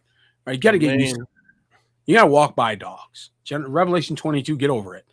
All right, those of you who were thinking they were all, no, this is part of the process. It's not about them. You guys are looking the wrong way. We're not fixing them. He's fixing you. Salah. He's using them as props. That's all they're for. They're there to bug you. And growth for leaders is very difficult because leaders by definition think they know more than they think they know, and they don't like people speaking into their life and their ministry. And they've been hurt so many times by criticism that they don't imagine that someone should or could speak into their life to redirect them from a wrong direction, because they've been wounded and betrayed so many times. And I don't care who you are. I don't care what your name is. And I don't care what DHD and DHP and PhD is next to your name. Once you've been stabbed 49 times in 3 years by the closest to you, you're going to hesitate allowing people access. So that's a major problem for leaders. You're all leaders. You're all leaders, and I'll tell you why. Who can I trust as a leader to speak into my life because they have my best interest at heart? They're not competing, they're completing. Ooh. And they're going to push me in the right direction, because right now I don't feel like doing ministry. I'm low on energy, and I'm looking for a couple of years on the beach. Is there someone that can speak it? It's very intimidating. So I don't want people to think that everything that we talk about is to identify problems in their life. We got our own problems. It's just that, like you've said a million times, Yahuwah put the dogs in the thlipsis. So we go through the same process. That's right. And don't escape the trials and tribulations and the refining process that our fathers had to go through. That's right. No exceptions. No special program for you. Endure. And by the way, how many know that leader is not a title? You can't entitle someone and make them a leader. You can give them a name tag and say, you're a leader. Okay, here's your name tag. You know what that is? That's forced, imposed authority, which is specifically directly rebuked in Matthew Code 6, subsection, I think it's 29, right? This is violation of Kingdom Code, you know. ACC, not UCC. KCC. You're not allowed. That's right. Kingdom You're not Code. allowed to just put a title on somebody and force everyone underneath them to just obey. That's a Nicolaton if I've ever heard it. I said that's Nicolaton if I've ever heard it. That's Bingo. conquering people. That's why I sit with the people. I'm not on a podium. That's right. So instead, what is a leader? A leader, according to 1 Peter. But I had to learn that too, Peter. I had to learn that too, to come off the 3-step altar. I used to preach to people. Forget about cursing. I used to preach to people as king of the 3-step altar. If I was not on an altar looking down on the people, then in my sick mind, I wasn't the teacher. This is the sick mind that I had 40 years ago. You follow what I'm saying? I do, exactly. And that's why my next point was Go ahead. that 1 Peter 5 makes it clear what a leader is. And that is an example. And so whether you like it or not, you're all examples. The question is of what? You're all examples. The question is, are you an example of obedience? That's a submission, an example of honesty, integrity. What are you an example of? And honor, by the way, is a gift a man gives himself. And integrity is the fruit. Yeah. Okay. So, when you are competing, you have no honor. There's no honor among thieves. Yeah. So you are operating from an external input. You're trying to achieve something or have a certain accolade versus completing, which is internal. Mm-hmm. Internal maturity that's where completing comes from. It's very mature, and it's about doing it together versus the competition, which is dog eat dog. Okay. And one dog wins over the other dogs. Okay. That's very carnal. No one likes that. Everyone bristles at that. No one likes it. I love what you said one time. There was a guy who would come to my Zoom meetings, and then he would get everybody's phone number and email. And within 1 week or 2 weeks, they were contacted, and pretty soon they were in his kehillah, right? And I would lose them little by little. But I like what you said one time.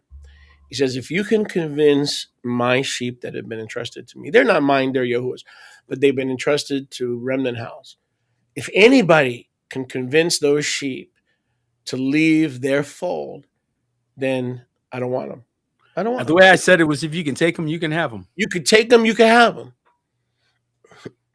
If you can take them, you can have them. I don't They're want them not. back. They're not Psalm 1 planted. No, they're not. They're not planted according to They the are not your friends. qualifications of They Psalm 1. revealed their duplicity, and they revealed that they actually harbored something else in you. You should be immovable. He says so. It's very clear. Immovable, unshakable, always abounding unto the work of Yahuwah. And tree planted doesn't mean it's moving. So again, these are all messages that we get very plainly from the scripture, and then we just go ahead and ignore it. Oh, well, we don't ignore it. They ignore it. We just watch. But and if you when say we that watch, again, if you could take them, you could have them. You can take if they're not planted, and you can take them, you can have them. In Let other me words, this if way. you Let me shake put it them, like this. shake- That'll really rock all the populists, the people who think they have to be popular in order to be successful. I don't care. I'm gonna do what he told me to do, with or without you. Bingo. I keep proving it. In fact, the vast majority, I get to say I did it without you. Yeah. That's So an you don't have any apostolic real bearing breakthrough on whether anointing. I'm going to do what I'm called to And- do or not. And that's why Abraham was also an apostle. Mm-hmm. That's 'Cause right. How much ground did Abraham and Sarah have to break? That's right. Say that again. How much ground did Abraham and Sarah have to break? No, I'm talking about the apostolic part. They had a life of breakthrough. They had from the womb to the tomb was a life of breakthrough. Where do you think I learned it from? I don't want to build on another man's foundation. Paul said, I don't want to build on another man's foundation. I'll tell you what makes Moshe Konachowski great in the kingdom is because I don't want another man. No other foundation can any man lay than that which is usual. I translate a new version. I teach a new understanding of the two houses. I teach a new understanding of the true name. I don't want to join someone else's work and borrow. No, I'm looking for fertile ground where I can build. I'm a builder, and that's what you are. And that's the apostolic breakthrough anointing. But you see, it's not a title. Notice I don't Not ever at put the all. title there, because if I'm not bringing forth the fruit, the title is irrelevant. So here's the thing. In 2018, I followed Abraham's example. And what was spoken to me in the Ruach: arise, walk through the land, to the width of it and the breadth of it, and I will give it unto thee. Ask of me, and I will give unto thee the heathen for an inheritance. That's what he spoke to me. And so I got in my car. So got rid of, boy, you don't understand how we will make a left turn. And so we got in our vehicle, got rid of everything up there in Minnesota, and started driving. We went all the way to the East Coast. We went down to the tip of Florida. We came all the way across the southern United States, blowing the horn the whole time. Okay, folks, when he tells you get up and go, you get up and go. Some people's get up and go, got up and left. And so what we need to do is we need to know how to go when he says go. Now, when he gives me that word, it's because he already knows the expected end he's bringing me to. Okay, so he knew this was where he was bringing me, but he had to bring me through the broken road, right? He had to bring me a certain way so that in the process of time, I would appreciate what he was giving me. You see, we don't have enough gratitude, and that is affecting our attitude. Attitude determines your height. The attitude of a wing on a plane, literally and figuratively and literally, it is called the attitude or the tip, which determines lift or drop. So your attitude is critical to how you function. And if your attitude is that the assembly is some extra thing, or that the Sholiach's a burden, or that the tithe, like Cain's attitude towards the tithe, was mega disrespectful, what could go wrong? What could go wrong with that attitude? I'm sure it's going to work out great. So getting back to attitude, a believer can give a tithe of $100. Oh, I love Lydia's question. Can I answer Lydia's question? One second. $100 and then $100. One is a cheerful giver. Paul addresses the attitude in 1 Corinthians 9, right? Yahweh loves a cheerful giver. He despises. He doesn't just reject. He despises someone who gives begrudgingly. So same gift, same $100. One is received and the other is not, as you said. Come on. As you said, because of attitude. And the attitude is a key part of growth. you can go through the motions of ministry or service to Yahuwah, but true seed that blossoms into trees of the field that clap their hands, which are strong disciples. Trees are symbolic, or they're a metaphor for strong disciples. All comes down to the attitude. So what I tell leaders all the time, and maybe we should have more leadership meetings, I tell them all the time, listen, you got to be careful the way you plant, because it's easier to birth something than to resurrect the dead. Let me say that again. It's easier to birth something and let the tree grow straight than to resurrect or to repair a broken and a cooked. There's only one person who can resurrect things, and that's Yahusha. So, in other words, if you're going to make a disciple, make sure that, unlike the Pharisees, you don't teach them Talmud and Zohar and mix them up, so that they become 2 times more a child of hell than they themselves are. You reproduce, and I've heard you say this, you reproduce after your own kind. So when Peter Martinez makes a disciple, he's not going to be wishy-washy. He may not make 10,000. Y'all not hearing me. He may not make 10,000, but the ones he makes are going to be steadfast, solid, committed, honoring Yahuwah. They will not be thieves. They will not be living a double life. They won't be double-minded. Peter is going to reproduce after his own kind. And ask yourself that question. Go in the mirror when this podcast is over and ask yourself that question. When I make a disciple, it's been about 20 years, but I hope to make one soon. When I make a disciple, will he be wishy-washy like me, or will he be different than me? It's getting quiet now. That would be greater than a lot of quiet right now around the world. Right. There's here's a couple things that occurred. You just said something tonight, that reveals all over the world. Can you hear the sound of lovers in love? Remember that song? I do. You just hit something in the Ruach. It was a huge thing. It was like we were digging and it went clank. And I was like, oh, clank. All right. So I'm going to come back to Lydia's question. Lydia asked a great question. I'm going to come to that real quick here. Sure. And she's my question asker, by the way. That's why she does it, because she knows I just literally love her for that. I literally just say, I will pull aside and say, Lydia, thank you. Because she just asked some of the best questions, man. First of all, you can't shut down the exchange and then be mad there's no exchange. One more time. You can't shut down the exchange and then get mad that there's no exchange. What do you mean? Well, if you don't do things his way, as Abraham did, went to the right place, gave to the right person, authorized, don't just deposit your check in any old bank. You go to the bank with your name on it. His name, there has to be a name on the bank that says that's the right bank, right? So the name is a factor. The world is literally telling you, there's hints everywhere.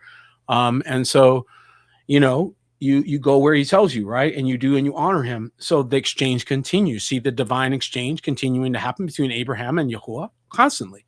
Constant exchange, right?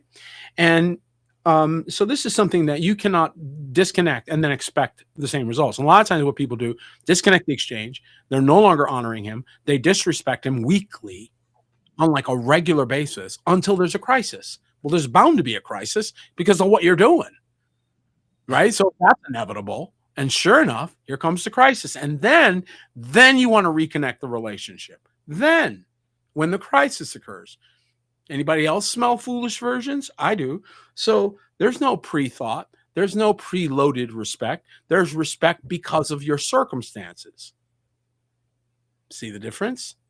That's not a Psalm 1 verses 1 through 3 heart. That's somebody that's in trouble that just needs some miracle, needs somebody to help them. Now, go back and look at all the people that get miracles. Where are they? What happened to them? Some people you prayed for, they got miracles. They're not even following. There's some people that you prayed and sweated over. They got what they asked for, and then they just dismissed him. This happens all the time. Okay? So number 2, the second point I want to make is if you're going to be my disciple, if you're going to hang out with me, I might want to warn you ahead of time, because there's certain things that he taught me how to do that I don't know that everybody else is doing. So one of the things you're going to learn to be, if you're my disciple, is you're going to learn to obey first, ask your dang questions later. Yeah. So you might want to go ahead and hit that exit if that is not the kind of discipleship you wanted. Because if you want that, he has to explain it to me first. I have to fully understand it first. in direct violation of Proverbs chapter 3, verses 5 and 6, which say, trust in Yahuwah with all your heart, not part of your heart, all your heart. What part? All your heart. And lean not upon thine own puny brain that can't figure out nothing fast enough. Okay, so don't lean upon your own understanding. In all your ways, just acknowledge him and duck. So when he says duck, you duck first, then you ask why. That's my secret. You want to be doing my it again? You're taking my notes. You're stealing my notes. You want to be my I told disciple? you to leave my notes alone, didn't I? What you do, you duck first, then you ask why. You don't say, explain it to me. You don't stand there with a hand on your hip, acting all big and bad. That's Come a good on. way to get your head knocked off.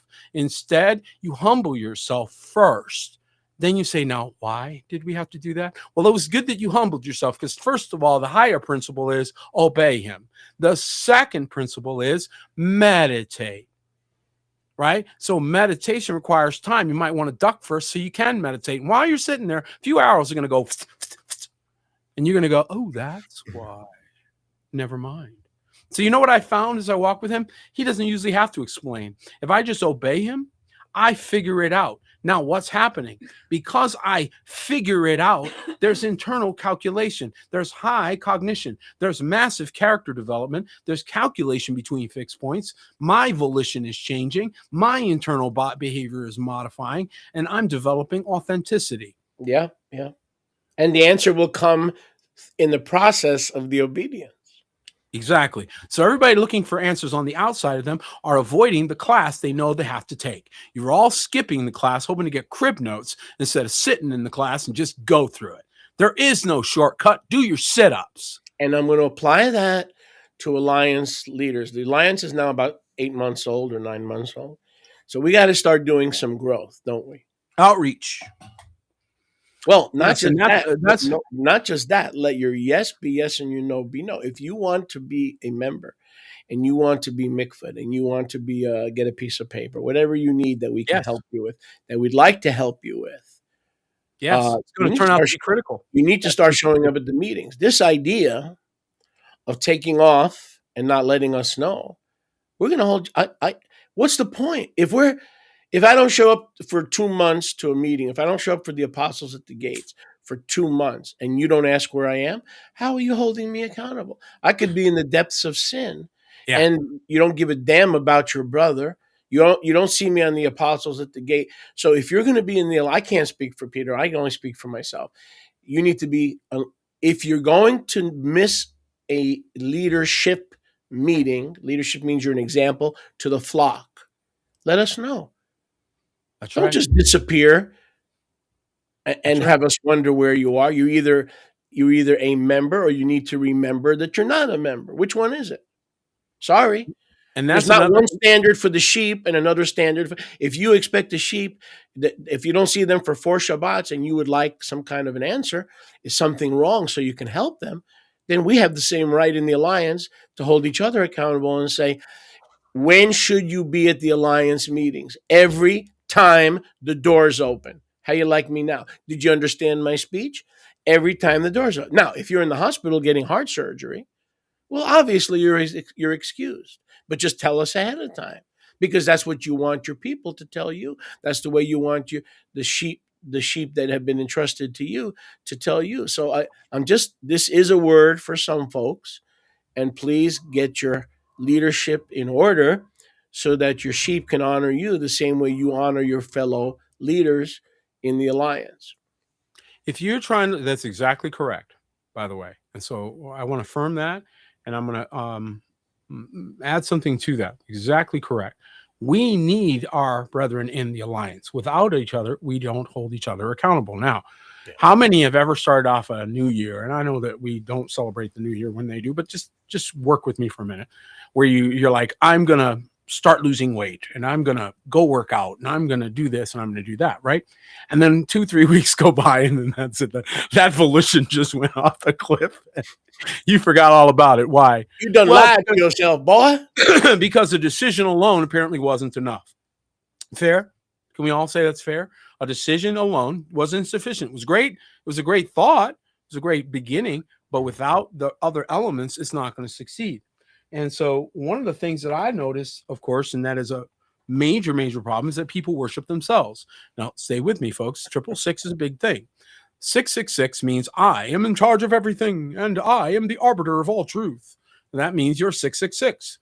You've got 666 on your forehead and on your deeds.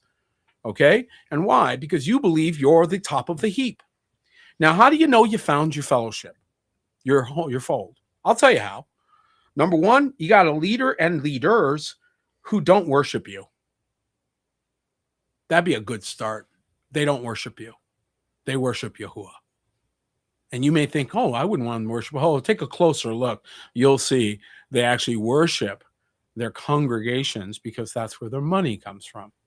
So they come beg you for money. Think it through, folks.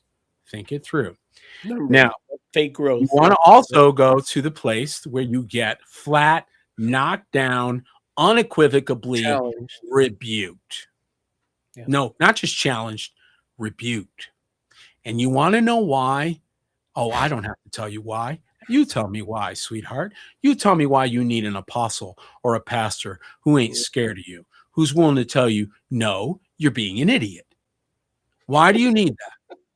Right. You're right. Because if you don't, you end up being in charge. Permanent idiot. Jezebel, don't you? Yeah. Starting to control the pulpit from somewhere else. Python. Like a little Jezebel spirit going, well, I don't like that. And the pastor, oh, I don't want a friend. Theodora over there. Theodora might not give us a check. If I'm sorry, not right, Theodora. Yes, Python. Right? And next thing you know, he's changing what he's preaching because he wouldn't want upset. Poor Theodora. You coward. You should sit down. No, you need to get rebuked wherever you go. And also, lastly, if you don't sense, if the sense you're getting from that leader is that he's just trying to control you or just manipulate you or exercise his superiority over you, to show himself so smart over you, then you need to leave because that's not a truly anointed man of Yahuwah, period, the end. Correct. But a man who is using all of his gifts to make you a champion, not himself, you better. Challenge you, yes. A person that's using everything in his entire repertoire to help you develop and grow as a man or a woman, that's where you belong. And you know it's the same as going to find a good trainer, a personal trainer who's going to call you up and say, it's Tuesday morning. Yeah, I know. Yeah, well, I'm here. You pay me to help you. I'm gonna wait here till you get to the gym. Well, I was hoping to skip today. You was hoping wrong. You paid me to make you a champion. You better get down here. How many of that guys hanging up the phone like, dang, man, that's why I hired him though, because he calls me out. He calls me out, right? And then next thing you know, 6 months later, he's his best friend. They're buds. Why? Because he didn't let him have no quarter. And he truly loved him enough to say, no, you're going to get down here. We're going to do what we said, and we're going to get through this together. That's the kind of fellowship you need. If you come to the leader and because you're in an assembly and you want to grow, the leader's going to smell awfully nice. If you're there for any other reason other than to grow, you will find enough ought against the leader to vacate yourself. Always. That's easy. They're going to be ornery. They're going to have an attitude problem. They're going to have something you don't like. They're going to make too many jokes. They wore the right color, wrong color, sat in the wrong place, right place. Who cares? Something. You'll come up with a reason, because if they can take them, they can have them. See, when the devil has a hold of you, he tries to take you, and if he can take you, he can have you. I told one sister who was new to our assembly a while back, and she was very defensive. I was trying to speak into her life. I was trying to correct her. She was very defensive. And I said to her, did you come down here to argue with me? Right, exactly. Did you move all the way from up north to have this close argument? To get defensive? I said to her, lower your defenses. Take a deep breath. You moved 600 miles because you told me you trusted me, and you told me that my leadership touched your life. Okay, then don't argue with me now. Drop the defenses. Right. And I'm not yelling at you. I'm raising my voice to make sure you hear what I'm saying. I've been doing this for 40 years faithfully. You've been doing this unfaithfully, on and off, with slip sliding and backsliding. So should I listen to you, or should you listen? Man, you did or not should you listen to me? loud. I haven't backslidden 44 years. That doesn't mean I'm without spot or blemish. I am. but I haven't backslid. So should I listen to you or should you listen to me? Who's been the consistent one? And then she right away said, okay. I said, so when I correct you, Ouch. you don't need to get defensive because you're That's right. stunting your growth. Thank you. The topic today is growth. That's the Thank topic. you. Growth. Thank Child you. of Yahuwah, saint of Yahuwah. Don't stop your own growth. Look, I'm going to say something, Peter. Correct me if I'm wrong. So Peter and I are equals. I've always considered ourselves equal for these past 50 episodes. By the way, happy Jubilee. Mazel tov. Happy Jubilee. Episode number 50. All right. And I said to him, if I'm going to give you an example. I was kind of testing him. I'm a bad boy. I said to him, so if you and you're having problems in your family, you're having problems with Josiah, would you allow me, if I see something that can help your ministry, your effectiveness and the reach of your ministry or the effectiveness of, would you allow me to share it? Absolutely. He says, you're my elder. I didn't expect you to say that. You're my elder. I never expected you to say that. But that's the way you've treated me. You are my elder. I don't see myself as your elder. I don't. I honestly don't. But that just shows you where your heart was. That you don't mind being in the alliance to allow other leaders to hold you accountable. So no, in fact, you'll only make me better. Yeah. Your accountability is your brilliance. Well, let me just say this for everybody out there, because you already know this, Sholiak, but I'm going to say this for the sake of those that are out there. We love your feedback. You're brilliant. Your genius is, we can't live without it. Every joint supplies. So when you come along and say, well, Peter, you do this well, you do this well, you got all this, but man, there's just a couple things I'd like to make better. You kidding me? Man, I can't throw the door open fast enough for people that have a genuine heart. It's the ones that are coming only with complaints, right? Observation, first and foremost. So once again, it's not that you can't bring a COD. That's what I call it. I call it a COD. Complaints. Watch this now, everybody. Complaints, observations, and disagreements. COD. Okay? Complaints, observations, and disagreements. When do you bring those? Never first. Ever. Ever. Never. If you want to fight, no. So a recipe for a fight. You ready? Bring a COD first. Guaranteed fight. 100% of the time. If you, on the other hand, with wisdom and preloaded respect, able heart. See this? So you don't walk up to there and decide when you get to the altar how to behave.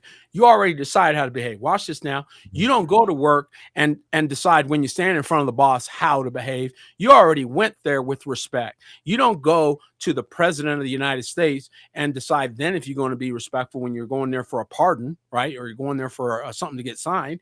You go preloaded with respect. When you go to a husband, if you're a wife, you don't go and decide, well, today I decided I'm going to respect you. I'm going to ignore 30 years of our life or whatever, and only today. No, that's a guaranteed way you're going to get into a fight. But if you walk in with respect preloaded, okay, preloaded, like Abel did, and he comes to the altar, his respect's already there. Abraham did with Melchizedek. David did, Solomon with the 1,000 bulls, all preloaded respect.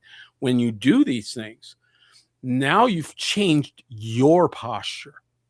It doesn't change a single complaint, observation, or disagreement. So nobody told you couldn't say or feel whatever you feel like you need to say or feel. If your approach to a leader or to your pastor or to your shepherd or to your apostle is to immediately begin with displeasure and disrespect, that means you're not there to grow. You've got the sixfold ministry. You've got the sixfold ministry of fruit inspection. I don't see that. Yeah. I don't see that in scripture. There's no office of fruit inspector, is there? Nope. And you're not a champion because you're looking for excuses instead of overcoming. Let me give you an example of the wisdom, because he's not the king of kingdom. He's not. He wants to make you smart. Okay, he doesn't want to be the king of dumb all your life. He wants to make you smart. Now, let me give you let me give you another little story. So I had a lady come from the Pacific Northwest. Okay. And, we love your ministry and we send you $20 and we listen online, blah, blah, blah. They arrive here within 1 month. We gave him free rent. Stay with me. You can identify with this better than anybody. We gave him free rent. We let him live in our land. We let him put the trailer there, the whole 9 yards. We gave him a job, cut the trees. We felt sorry for them, put some seed on the bushes. Whatever, we'll throw you $100. We had pity and mercy on them. Within 2 weeks, she said, I need to talk to you, Sholiach. Okay, come to the office. Something's bothering me. I said, yes, what's bothering you? The brownies. I said, excuse me? This girl was hungry. She's a little 16-year-old girl. And she said she wanted seconds. And you told her she couldn't have seconds until everybody else had first. And I think that was very cruel because she's young and she gets a wrong impression of you as a leader because you denied her a second round of brownies. Peter, I knew from that minute on, I said to my family, Oy vey. What did we do? Wait a second. Oy Gewalt on steroids. I said, 2 weeks into her membership here, she wanted a personal meeting on Shabbat, right? This couldn't wait. Wow. It couldn't wait. To rebuke me about the distribution of brownies, which, by the way, I didn't cook. And by the way, I had no authority over except to say, as a pastor, I wanted to make sure everybody got some, right? You would do the same. So I knew right away, I said, oh boy, these people. Is this person married, by the way? No growth, married. Her and her husband, same spirit, Ananias and Sapphira. I says, they're not going to last. And by the way, they can't leave quick enough. Make a long story. For the next 6 months before they decided to return the key, nothing but problems. You shouldn't have bought this crib. You shouldn't have gone here. Why didn't you go here? And they were discontent. But the point is this. If you're making problem for Peter Martinez or any other Martinez, 2 weeks, you didn't even wait a month. You didn't even wait for a new Chodesh. What is that? What message is Mindy and you and all the elders? What message are they going to get about? You're marked. You've done marked yourself, haven't you? Yeah, you have. And one of these things that people don't realize is how close they get to the blasphemy of the Ruach HaKodesh. So there's a lot of dangerous behavior, especially regarding speech. So be very careful with that, folks. Don't get tempted, because this is how they make twice the servant of hell as themselves going over hill and dale. They first get you to commit the unpardonable sin, then basically you are useless in the kingdom. Married people coming and a wife coming directly to you by itself already indicated that you had a problem. Good. That's good. So that in and of itself, the fact that she felt empowered to go around her husband, that was hyper disrespectful. And then the very fact that he didn't even notice it meant that she was blind leading the blind there. He needed to rebuke that. He needed Peter, to say, I'll go talk to him. You tell me the issue and I'll go talk to him. But he just jumped ahead and went ahead and said, I'll do it. But I need to ask you, please, would you forgive me for the sin upon the brownies and the distribution? You're an apostle. I want to confess my fault. Will you forgive me for the sin of the brownies? Go in peace, my son. Espíritu Santos. Padre, Hijo, Espíritu Santos. But the reality is that... Forgive me, Apostle Peter, please forgive you. Me. I sinned in the distribution to the saints of the brownies. It was an unequal weight and measure. Please, Apostle Peter, would you be so kind? Do you have a screen? You have a screen there? Okay, we're sitting behind the screen for this to be official. Will you pardon me, Father? Get out of my whatever they call out of the booth. Get out of my booth. Jeff had a great question. In addition to the natural, is tithing also metaphorical? A metaphoric spiritual act. Is it a prophetic act? Oh, I'm sorry. Who's this question from? Brother Jeff Prov 779. In Jeff asks good questions. I'll tell you what. It's a great question. Is tithing a metaphorical spiritual act of sowing and reaping, similar to how baptism has a spiritual act or is a spiritual act? Great analogy.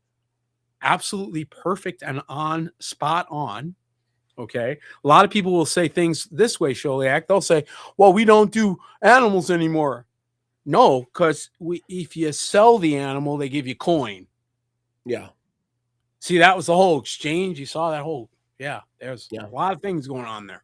So it doesn't matter whether it's in the form of the animal itself or reduced, because an equation is an equal sign, right? So equals also works. And this is why when they even receive, it's right there in the Torah, you receive silver coins for redemption. Redemption. The word redemption is used. Silver coin. So for those people that have issues with all that, does it affect your life? Then it's important to Yahuwah. Does it affect your life? Oh, well, then it's important to Yahuwah. When it no longer is affecting your life and it's not important to you, then it won't be important to him. As long as it's important to you, though. Is it important to you? Yeah. Oh, well, then it's important to him. You know, okay? And yes, it is metaphorical, and yes, it is spiritual. That's my thoughts. What's your thoughts, Joel? You know what a lot of Christians believe, and including Nazarene believers, because they haven't studied the matter. Mm-hmm. They think that Yahusha threw the money changers out of the temple because they were thieves, which they were. Mm-hmm. But he threw them out because they had made the Father's house a house of merchandise, which is true. Mm-hmm. But getting back to what you said earlier, it was because of their attitude. Mm-hmm. How many know? I'll bet you 60% of our audience doesn't know this. Mm-hmm. The money changers were commanded to be there, like you were just referring to coins, silver, whatever. The money changers were commanded to be there by Torah. Did you know that? Did you know that Torah says if you come to worship Yahuwah on the Shalosh Regalim, the 3 foot festivals, okay, Matzot, Shavuot, and Sukkot, and you're too far to schlep a goat or a calf, okay, then you go there to the money changers and purchase your animal. So the money changers were supposed to be there. Yahusha didn't throw them out because they weren't supposed to be there. It was their attitude and their dishonest.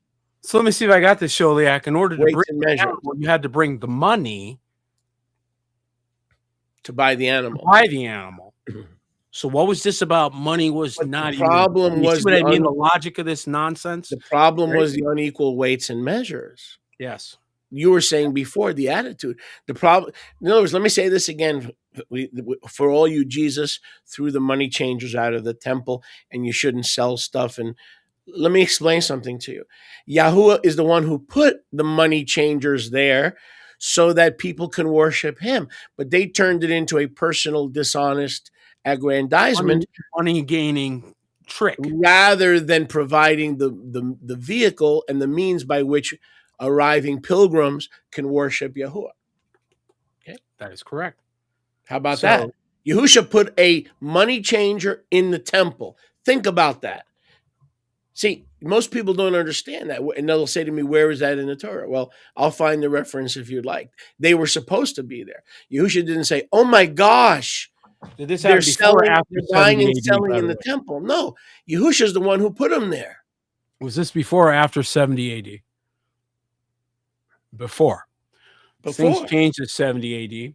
A new thing occurred, but here's what he's demonstrating in this process. He's letting you know ahead of time what he's going to be doing for the rest of the seasons that come.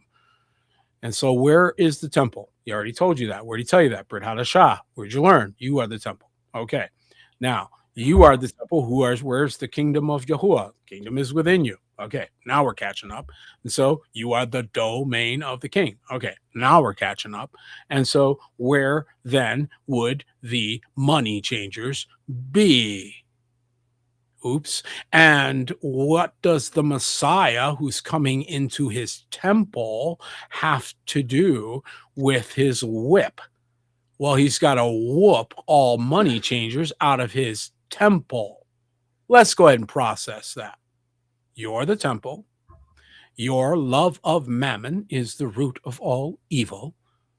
It is because of the love of the power to exercise power without love, which is what mammon gives you, that we have these issues. So when you tithe, you've given the best or the first to Yahuwah, which is the equivalent of cutting the head off the snake. You're welcome. Yes.